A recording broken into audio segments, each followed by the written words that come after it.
That was definitely an insult. Okay, David. You have to say it. I think it's I will take my horse and go home. Wow. Should. I would welcome it.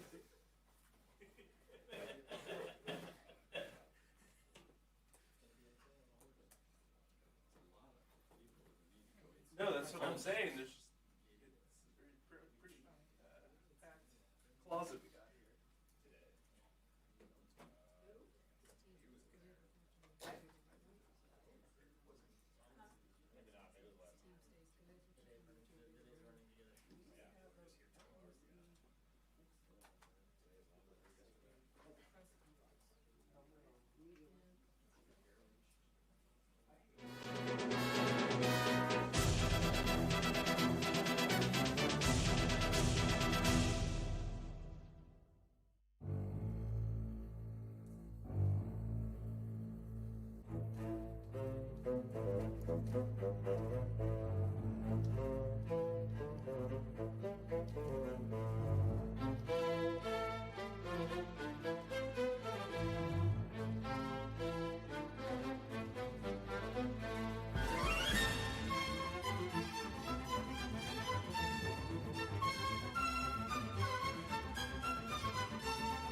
Had a great meeting with the group today, players, coaches involved, and, again, just unbelievable to have this kind of opportunity right in front of us. And while there is disappointment, while we know there's more work out there for us, just collectively for the whole season, just to be able to play in this environment, Bank of America Stadium, the fan base, it was amazing. Just the whole time through, could feel it in pregame, as guys were coming out in pregame. It was loud. Like every time it was almost like an introduction, it felt like.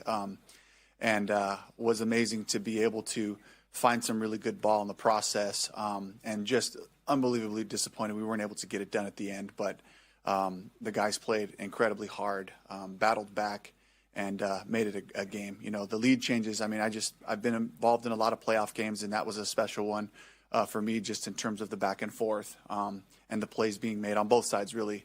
And again, just can't be more proud of the group and where we're at right now. Dave, do you have an update on Icky? Icky, yes. So Icky has a ruptured patellar tendon and it's going to require surgery. Timeline-wise, all those times vary and all that, but it's significant. It's going to require surgery, and so prayers and thoughts for Icky. Just battled for us and worked through some things along the season, and just a guy that I love, a guy that I really trust out there. And, so we'll all be with them the whole way, and, wish him a speedy recovery as he comes back. And Yash stepped in there and allowed us to play some good ball. So really proud again, just another moment where somebody had to come and step in, and we've counted on our guys to do that this year. Was that related to his earlier knee issue? It was not. But do you know the timeline? Yeah, I don't want to give any specific timelines, yeah. Dave, it's my understanding that EJ has time left on his contract. What's his outlook moving forward as you guys plot out the offseason? I have complete trust in Ejero. Love the way that he's brought this group to play quality football together. And, he's got my full support, and love our scheme, love what we do there. And, getting our guys to play together when we execute this scheme, it's really difficult, to play against. And the guys have found a way to play together, communicate together, and really, like you saw last night in glimpses, just like the style of play that we're looking for, the big hits, the tackling, the coverage on the back end and all that, and the rush at times, and the pressure packages, the different things that he was able to do to create rush, to create pressure for quarterbacks. I just love where we're headed that way. And as always, with all of our schemes, we'll look at it and we'll continue to evolve. We'll continue to push the envelope and move forward from there. Just to clarify, the last public knowledge on his deal was that contract was expiring after this season. Is that not the case? No, we had conversations beforehand about his contract and his future going forward there. So it just that'll come out whenever it does. So did he sign an extension when you were hired? I can't remember the exact dates of it. But since you've been hired, he has signed an extension. So Yes, And to be clear, he'll be your defensive coordinator next season. absolutely. Yeah, 100%. The plan for the offense, you've been the play caller the last 2 years. Yeah. Are you planning to maintain that role as well moving forward? Yes, right now, and again, all of these questions and all stuff that we're going to be talking about, as a staff coming up in the next couple of days, trying to get a chance to regroup on the whole season and how it came out. We're always going to look for ways to try to improve what we're doing. How's Icky's injury impact the draft and free agency, and just looking through this offseason and how you approach it? It certainly is something that we have to consider, just depending on the duration of the injury, knowing that we're going to go through a full off season and what's the timeline wise and how does that affect training camp and roster numbers and all that.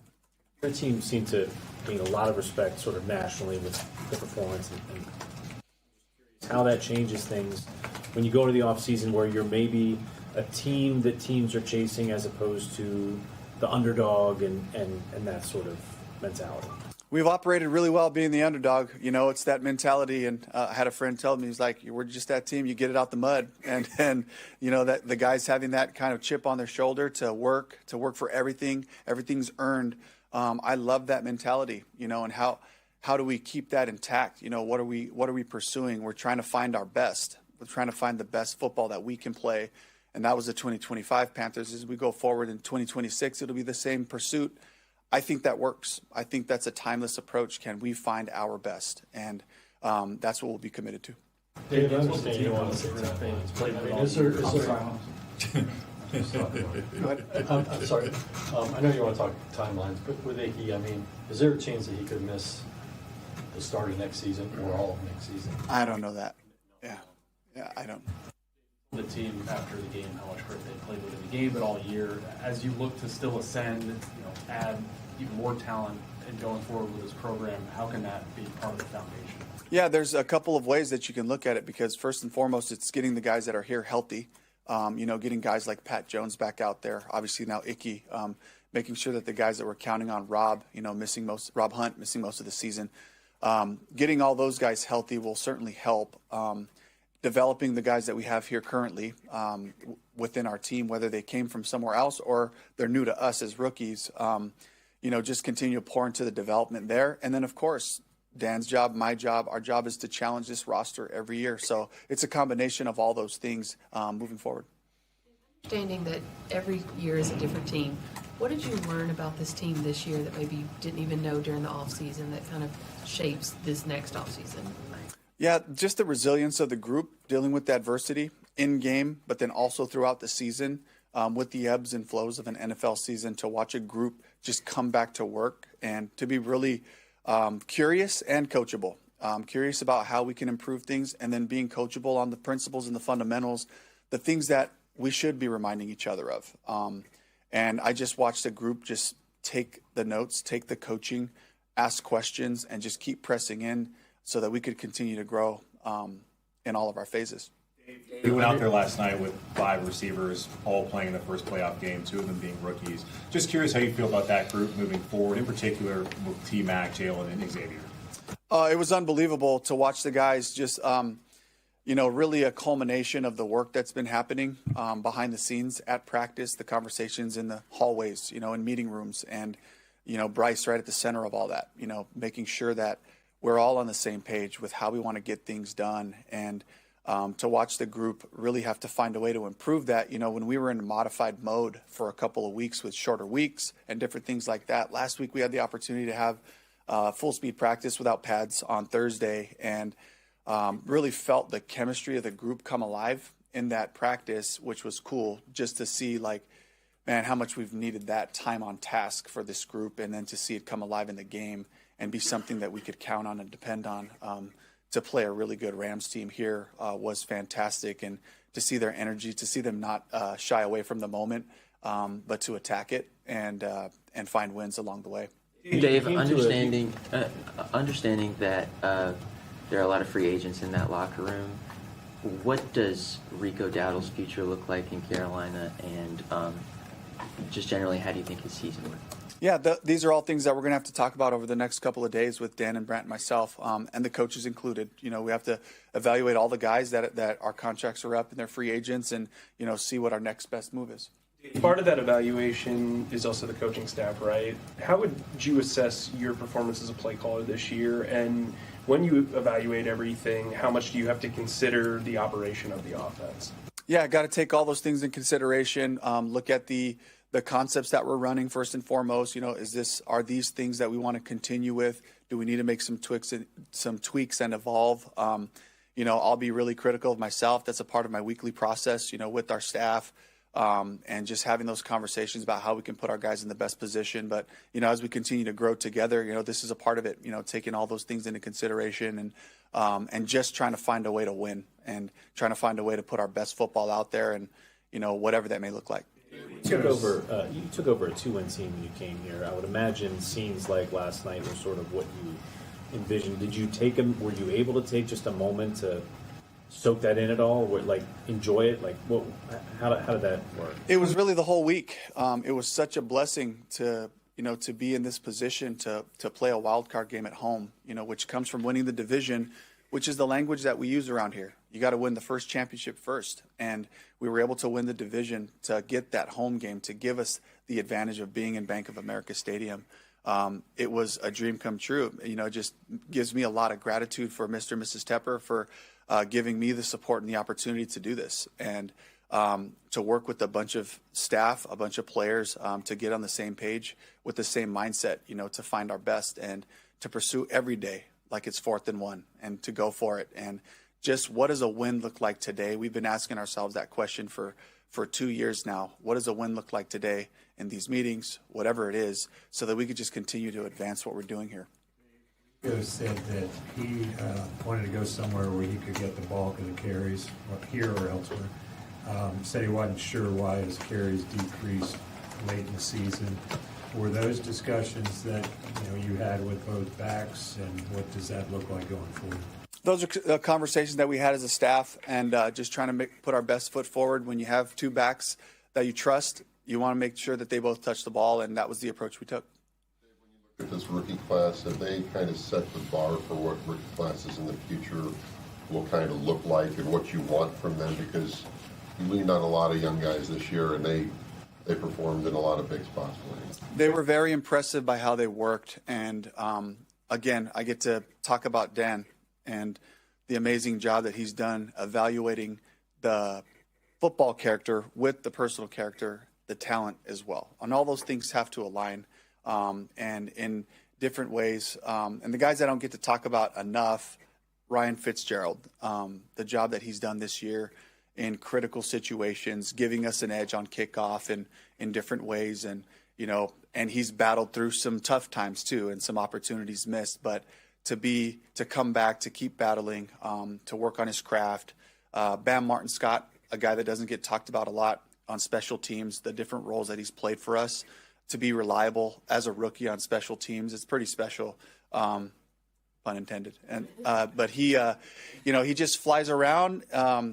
He's got amazing athletic ability, length, his play style. He's got in at linebacker a couple of times, and he doesn't get all the reps in the week, but to get thrown in there and to just play fast, is all we ask those guys too when we're in the situation where you might be down a guy or two and he's got to help out. Corey Thornton, a guy who came along and, got an opportunity to start for us, for a while in the season, and to watch him progress, 3 undrafted guys that Dan and our scouts were able to identify to bring in here to help us and to make a team. That's hard to do, for undrafted rookies, but those guys worked their tails off to have opportunities, seize some opportunities, which gives me a lot of faith that they'll continue to progress, and that goes right in with the entire rookie class. And I don't get to mention Kevin Winston and Jaquan Jarrett, because those guys spend so much time with our rookie group from the time they get here, onboarding them, giving them access and resources to different things outside of the building. I don't get to talk about them enough. The support, especially the mental and emotional strain of a long NFL season.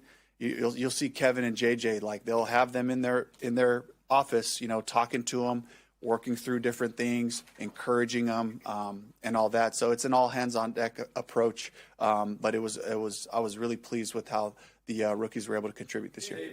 Into year 3, where do you think you've made the most progress as a head coach who's in charge of the whole team? I think just listening to my staff, listening to the coaches that have been around for a while, connecting with Dan, Brandt, Mr. Tepper, and making sure that we're on the same page with our processes and ways that we can affect our team. And I think just trying to it's one thing to be able to listen and have those exchanges, but then to translate it into tangible progress. And that's a challenge. And that's something that, I'm blessed to have the coaching staff that I have, to have the resources around me, to have those checks and balances to make sure that we're not overlooking anything. But I feel like that's been a place of growth for me this year. Is there an example of that you saw from year 1 to year 2 that played out this year? Just utilizing Coach Caldwell for, just he sees things from that, 10,000 foot view a lot of times. And while, for me, because of my mixed roles with my involvement in the offense and different things like that, I can get, hyper focused at times on helping the run game, helping the pass game, different ways, just trying to connect with the different phases, special teams and defense. And there's also there's a story being told and there's a messaging for the whole team. And, Coach Caldwell has been amazing for just some reminders or anecdotes from years past where he's been a part. I've been in this situation before with this coach, and this was something that we did that helped us a little bit. That was a little bit of a shot in the arm, and so that was a real blessing for me. How much were you a part of other meetings, like special teams, defensive meetings that you were last year? How much of concerted effort did you make to do that? Yeah, just being in there, being around the guys. My biggest goal there is to reinforce the messaging that's coming from the coordinators so that our players understand how important it is to me. As the head coach, as I try to, create this culture, I think it's important to have that presence. And, we modified our schedule a little bit this year with Josh Hinkst and Denny Kellington with just because of the size of our team. At times we'd split the offense and defense up for, when they do their body preparation and regen versus meeting times. That allowed me to be in those meetings so I didn't really have to miss anything. And Tracy has our special teams meeting before we start the team. So that's always an opportunity for me to be in there and be involved with that. I just want the guys to know how important all of this is to me. I'm not just the offensive play caller as the head coach, but this is our team. This is what the play style should look like, and so I wanted to make sure I supported that. Do you feel like you found your starting wide receiver tandem with two very young guys? I mean, and how reassuring is that? Do you feel like those are the two, and how going forward? Yeah, Jalen and T-Mac, they produce for us in an incredible way, and the chemistry with Bryce has certainly grown, and they're going to have the first opportunity to be out there to start. You want those guys on the field. You want them out there because of the impact that they've made for us offensively. What does Xavier need to do moving forward to kind of get back in that mix? Because that's where it seemed like he was to start off the year, and things kind of have shifted, obviously. Yeah, just keep grinding. Keep working, connecting with Bryce, making sure that they're on the same page, making the plays when they come to them. It's that simple. When you get opportunities in this league, this game, all the margins are so fine. It's just critical that when you're called upon, when your number's called, you make the play, and that's how you build trust, and that's how you get things back on track. But the thing I respect about Xavier is through this process, all he's done is work. All he's done is just continue to try to find ways. How can I help? And he continued to block, and he continued to be available. He was returning kicks yesterday, and just finding ways to do that. And he's made of the right stuff. I have full faith and confidence that Xavier will bounce back and have an excellent year next year. Every athlete's recovery is different. When you were in Seattle, Jimmy Graham ruptured his patella, came back 9 months later. What do you remember about that process? And I know it's fresh, but I didn't know if you'd shared that with Icky yet. I have not shared that with Icky. I'm sure we'll have a chance to kind of talk about that right now. It's so fresh. What I remember about Jimmy was just like it was an all hands on deck thing. Just everybody just making sure that he was ready to go. That we were pushing him at the right pace. And going through all the steps that are necessary. And then once he got to, the season, it was just a maintenance thing, to make sure that he was ready for the game and making sure that we're smart about how we practice and do all those things. And so that'll all come with that territory. Dave, over the next 2 years, you guys are projected to have like the highest paid trench group of O-line and D-line together, or at least in like the top three over the next few years. You haven't drafted an offensive lineman yet. I know you've developed some young guys. You've drafted Cam, but you also spent a lot of money there. As a developmental coaching staff, how do you look at the trench group? As Cade's a free agent, Brady and Austin, all those guys. Like, how do you look at those groups? Yeah, it's very important. And we look around the league, watching the Bears game last night, and the money they spent on that offensive line is paying off for them because it all starts right there. You can run the ball, you can throw the ball when you do that. And so that's something that we definitely have to make sure is a consistent thing for us, that we get guys in there that can help us on both sides, because it does start with the run game and the line of scrimmage. And I look at this group and a bunch of guys that I trust, a lot of conversations between Dan and I and Brant, going forward in the next couple of days to make sure that we get this thing right so that we can continue to build from the inside out. You said last week that every mistake a rookie makes is an investment in the future. Last night you see Trevor have that costly fumble on the punt. He's back out there for the next punt. How important are those decisions in instilling the confidence and letting these rookies know that you still believe in them even if they make those rookie mistakes? Yeah, it was the exception, not the rule. He's done a fabulous job of continuing to improve catching punts and kicks, the kickoffs. He's worked tirelessly at it. He dropped the ball, and it was an unfortunate play, but I wanted him to know, we got your back. Let's go.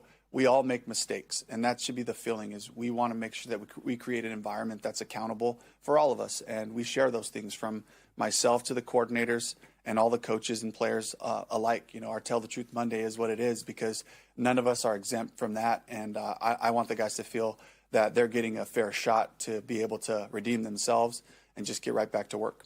I know it's way too early to ask this question. Mike Jack will be a free agent after next season.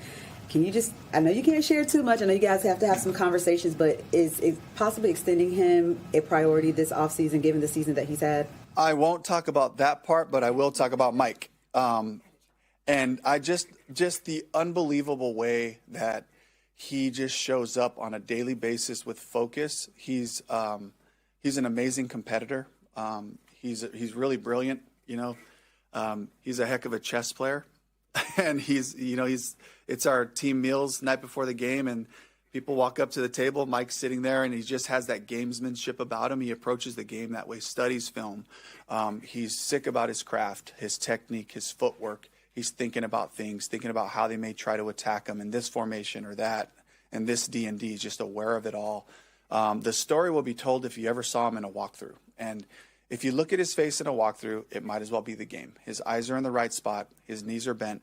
He's evaluating the things, and he takes it very seriously, and that affects the whole group and how we should approach anytime we're on the grass, anytime we're in a meeting.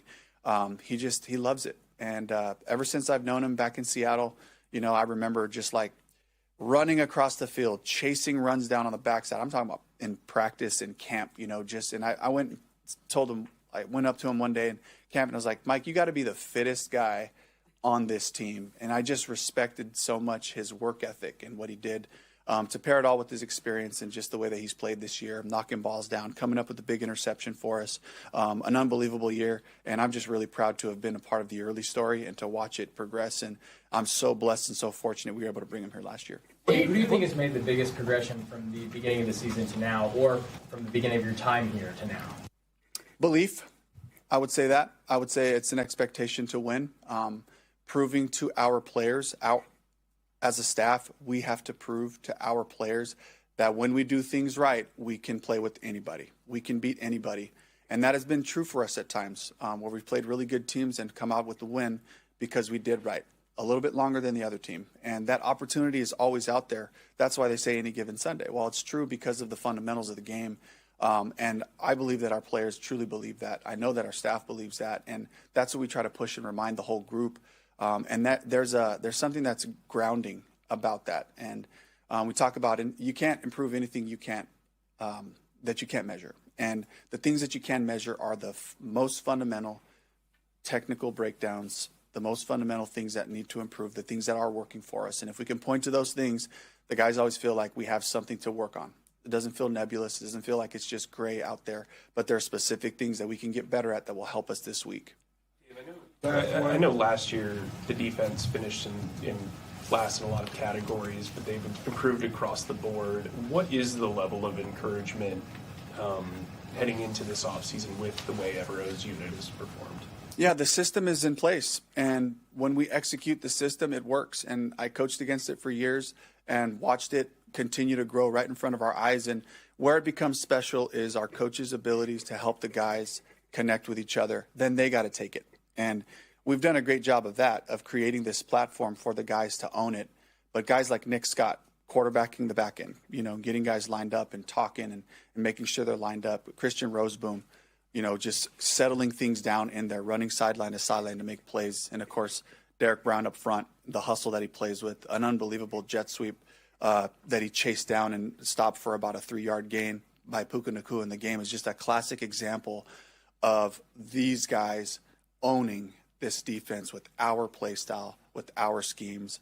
And I saw a group playing really good ball down the stretch. All right. Thank you.